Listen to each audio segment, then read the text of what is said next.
In their book Team, Getting Things Done with Others, authors David Allen and Edward Lamont offer some interesting ideas on how to get teams to work better together. However, a successful team isn't the responsibility of the leader alone. Hi, I'm Dave Edwards. As part of my ongoing conversation with the authors, we discuss the role of the leader and its members and how to agree on how success will be measured. I think the leader in what we've described, the leader needs to be on board, but the leader doesn't necessarily need to lead. They need to kind of be okay with the team beginning to articulate. I mean, let's just say if we talk about culture again, because I think that's one of the things, one of the big things that you're playing for when you have a hybrid or geographically dispersed team is, how do we build a culture? Because as David's noted, the culture of doing various things in Mexico is very different than in America, is very different than in Africa. And if you've got people who are from all those locations on your team, then the team actually needs to articulate for itself, how are we going to do that? And the more detail that's there, the better actually, so that people they just know, they join the team and they know how to perform on the team. Yeah, I think that's important. And then the kind of the default setting is that, well, the leader has to police everything. And that's just a bad idea, because then the leader becomes kind of like daddy or mommy. And what's actually needed is for the team itself to say, look, we agreed. Now that's going to require the leader to actually walk the talk on what those agreements were, because they don't want to get, no one will bust them if they don't do it, because everybody's got, their little, whatever that power dynamic thing going on. But if they're walking the talk and somebody else doesn't, it's not up to them to bust them. It's up to the team to say, hey, we didn't agree that. But some members of a team might be very uncomfortable with raising that concern. I mean, if you're a member of a team that you perceive as largely dysfunctional, I mean, how do you handle that? That's the subject of another book that David and I will not be writing. Well, Might that move has a on. lot.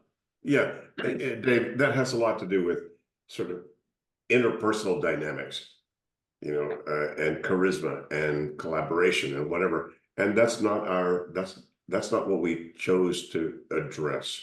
We chose to address the mechanics, actually the relatively simple mechanics of how teams communicate, work together, make agreements, etc. That if that's not handled well, that creates all kinds of confusion and all kinds of junk, in terms of the team focusing on what it really ought to be focused on. So we tried to handle the mechanics. And when I say the mechanics, that's not a simple thing. As Ed and I have said, that look, this is not easy. It's simple, but it's not easy to make sure your meetings start on time, that nobody brings more than one digital device to the meeting, if any. Those are simple standards that a team leader must then model, hold as a standard, whatever. So it's not about, anyway. So it's more subtle and simple than you would think. And So I think if you do these things, you'll have less team dynamics to worry about, right? But frankly, there is no accounting for a psychopath on your team. right. There is a certain percentage of humanity that are psychopaths, and they're out there. They walk among us. They're not all serial killers. But if you've got one on your team, then we're not we think our stuff will help you, but you may need to get other resources involved at that point. And if you don't know what the purpose of your team was created 2 years ago and it's not needed anymore, but they're still meeting every Monday. Oh yeah. Like, why?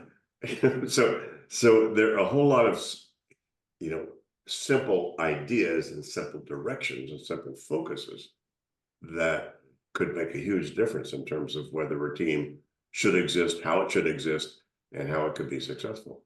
So if we are a new team and we're meeting here on Zoom for the very first time, what are those agreements? What's the first step of our conversation to ensure that we will be successful? I think, if we wanted to move fast, then I would suggest we just get rolling with some of those things that we've lined out in the book, we've outlined in the book. What's our purpose? These are conversations that I think we want to iterate over time and not try to do, the 2 to 3 day offsite, as we've done. I think all of us have probably done at some point in the past, where we try to come up with some perfect formulation. We need a starter set of things that look like purpose, that look like where are we going, how are we going to do what we decided we wanted to do together. We need at least a sketch of that. We need to get a sketch of, you're doing this, I'm doing that, he's doing this, she's doing the other. And then we go, and then, regularly, some teams choose to do it in every meeting, some teams choose to do it, monthly or quarterly. We need to examine how we're performing and have some kind of learning loop around, well, this worked, this didn't. Why did this work? What can we replicate? What do we need to document about that so that we don't have to learn it again? What didn't go so well? Is there anything we need to clean up about that? And now that we know why it didn't work, how can we document that so that when all of us are gone and there's a whole bunch of new recruits in, they can learn from our experience? I mean, this is the stuff that gets missed because we're moving too fast to simply, take whatever it is, 2 to 5 minutes to make some record of what it was that we decided and why, so that other people can profit from our experience. That going too fast is a theme that I've kind of picked up in the book, a kind of subtle theme that really kind of runs throughout. That the way I read it is teams are trying to get to the goal so fast that they don't pay attention to the steps that will effectively get them there. Yeah, and they're also, their goals are, I don't think are completely scoped, right? So we tend, as a, let's just say as a society, we have, more or less one goal that we measure consistently, and that is, top line and sometimes bottom line. But there are a variety of other things that would make up a successful team, and they get very, very little attention. And it's one of the interesting things that I think is happening around the millennials and Gen Z coming into a workplace that has been dominated by the likes of us, right, for 40 or 50 years. They're questioning the measurement of, is it just, all we're going to do is measure money? Because that doesn't seem to have made you guys happy. You've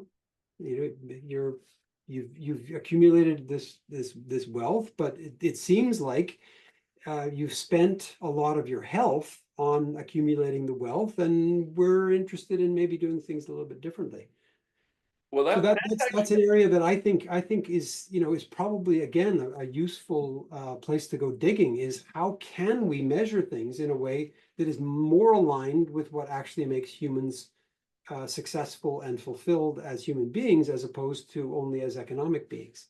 I've been talking with David Allen and Edward Lamont, the authors of Team: Getting Things Done with Others. We'll have more on how to get your team to be more effective in future episodes, so please subscribe below so you won't miss any of them. Hey, and speaking about subscribe, my free weekly newsletter on productivity, leadership, and management issues is available to you. Comes out every week, absolutely free. Find out more and sign up at daveedwardsmedia.com. Click on the contact page.